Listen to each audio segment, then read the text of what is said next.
Hey YouTube, it's Prep for Life, and I picked up a brand new battery pack. You know how we love reviewing portable power here on the channel, and this is the new addition from Goal Zero. You've probably seen some of my other videos. I really do enjoy Goal Zero. I think they make a great product, and this one's no exception. This is the Sherpa 100AC. A little bit of a different twist than the previous model. In terms of, you know, size and capacity, these guys are really similar, both packing about 100 watt hours. I think you're like in the high 90 range in reality, but there are some subtle differences. Now you're seeing kind of width and height, they're about the same, but I'm going to show you thickness. This new AC is definitely pulling in a more discreet profile, and I'm going to talk a little bit about the pros and cons and why this may or may not be a really good option for you. So right out of the box, guys, you're looking at a weight of 2 pounds even. Dimensions, you're right at about 7.5 inches by 1 inch by 5.68 inches. Peak capacity, you're at 94.7 watt hours, hence the name, the Sherpa 100. For those of you in milliamps, that's 25,600 milliamps. So important to note, this is about the biggest battery that you can pack on an airplane. So if travel is important to you, this size is going to be about the peak that you can take with you when you're traveling. This is a lithium ion battery. So keep in mind, it's going to be a lot lighter than, for example, some of the power packs that use the lead acid.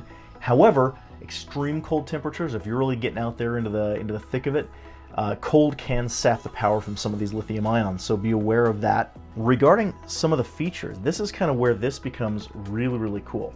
So looking at the connections here, obviously you've got your AC power right here, okay? We've got 2 USB type A ports right there, and those are both 2.4 amp. We have our 2, and this is the new addition, 2 60 watt USB-C ports, and those are bidirectionals, meaning that I can charge a device using those ports, or I can charge the battery itself input using those ports. So that's a really ingenious way of utilizing those.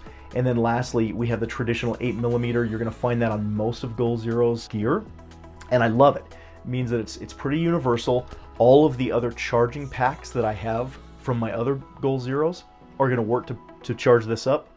In addition, I can use my solar panels. Any of the solar panels I have that use an 8mm, that's going to work as well. So I absolutely love it. And then lastly, and this is what's really ingenious about this area right here is a wireless Qi certified charging port, meaning that while I'm using up all the other ports, I can lay my phone down here and actually charge that up. So let's talk input and charge times. So when you're charging this up, their chargers that use this 8mm, you're about 45 watts. So from empty, it'd take about 3 hours to charge this up. If you're using the USB Type-C though, that can take 60 watts. So that lessens it. If you have a 60 watt adapter, that takes you down to about 2.5 hours from empty to charge this up. And then, of course, if you have maybe a USB Type-A to Type-C adapter plugged in here, obviously that could take, you know, a little bit longer, maybe about 9 hours. And then if I'm utilizing a solar panel, they gave a couple of examples on their website. Like a Nomad 14 would be anywhere between 12 to 28 hours. Nomad 28, you'd be like 6 to 14 hours. And if you plugged in like a Boulder 50, you're about 4 to 8 hours. And keep in mind, there is a charge limit. So I can't necessarily take one of my 100 watt panels and plug it in here. You're going to max out at about 50 watt hours. So good to know there. That's why I love the fact that these USB-Cs can go a little bit higher on that. That's really cool. So coming with this unit, you're going to find the Goal Zero itself, as well as 4 cables. So actually coming out of the side, you'll notice I chose my favorites and stuck them in here in these little carry areas, okay? So let me kind of go over these. It's these 4 cables and the battery. You have a USB-A to Lightning, USB-C to USB-C. You have a USB-A to micro USB, for those of you, you know, that's a lot of different devices out there on the market. And then lastly, you're getting a 30-inch USB-A to USB-C adapter. So a lot of different options here. Again, I found myself when I first opened this up wondering, okay, where's my charger? I'm used to Goal Zero products coming with the, you know, the charge adapter brick That's not the case with this one, just because of the main options. Obviously, you can pick up the brick, it'll plug into the 8mm, but a lot of people are really just going to be taking advantage of USB-C. For me, for example, I use Apple products a lot, and so with my new MacBook Pro, USB-C is a big option. The fact that not only could I use my MacBook's charger to charge this up and actually quick charge it, I can also utilize this to keep my MacBook Pro topped off and charged up. Okay, so let's talk options here, guys. I've got my two Goal Zeros, my two Sherpas. These are both 100-watt models, as well as my Anchor battery. This is the 26500 milliamp version, which again puts you right in that 100-watt-hour range. And so output-wise, these guys are all going to be extremely similar. Obviously, the big difference with these guys is going to be their form factor. So the smallest of which is going to be the Anchor. So as I take a look at this thing, I mean, it is tiny in the hand.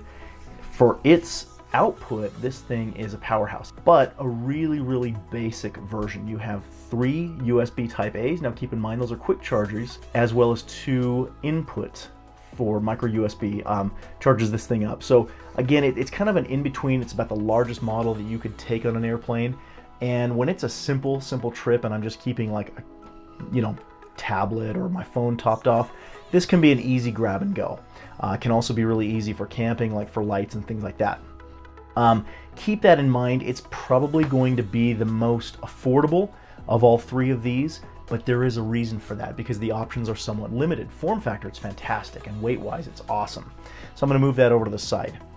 That leaves us with the two Sherpa models, and yes, while this is supposed to be a full replacement for this version over here, I do find myself wanting to hang on to this and largely use it for specific purposes. Okay, so I may not take this on the airplane with me. However, the one difference between these two, and notice this thing is dusty. I use this all the time. I take it camping all the time. But the big lacking right here is going to be this 12-volt adapter. Okay, I utilize this with my travel CPAP. So I probably wouldn't necessarily use this for like a full-size CPAP. Earlier last year, I actually picked up one of the ResMed Air Minis. Again, for those of you that don't use a CPAP, this may be completely irrelevant. For those of you that do and you want to go camping, this is big news. I was actually able to take this model, I took the AC module off, took this backpacking last year with my ResMed travel CPAP and this 12-volt adapter, and I was able to do lightweight backpacking, and it was fantastic. I'll be doing a separate review on that, but keep in mind, that's really about the only time that I would say this is going to be useful over this version, because form factor and functionality wise, this really has a ton going for it, this new AC model.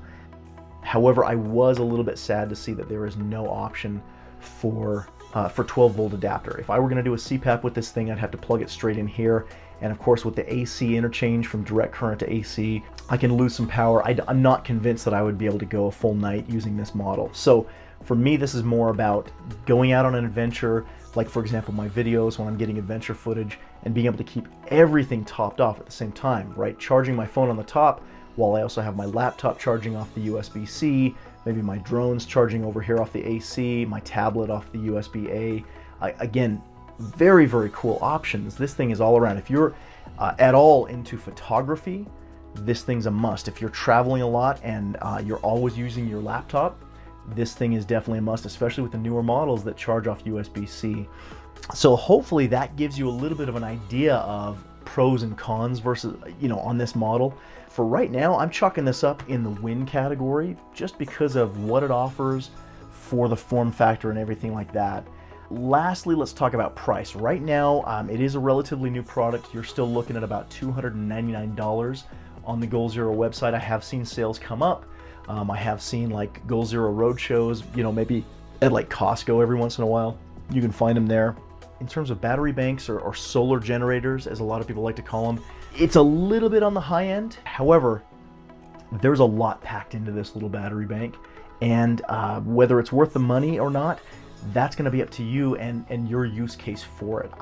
Again, for me, the way that I travel, the way that I work, I always have electronics with me. This was definitely a good buy.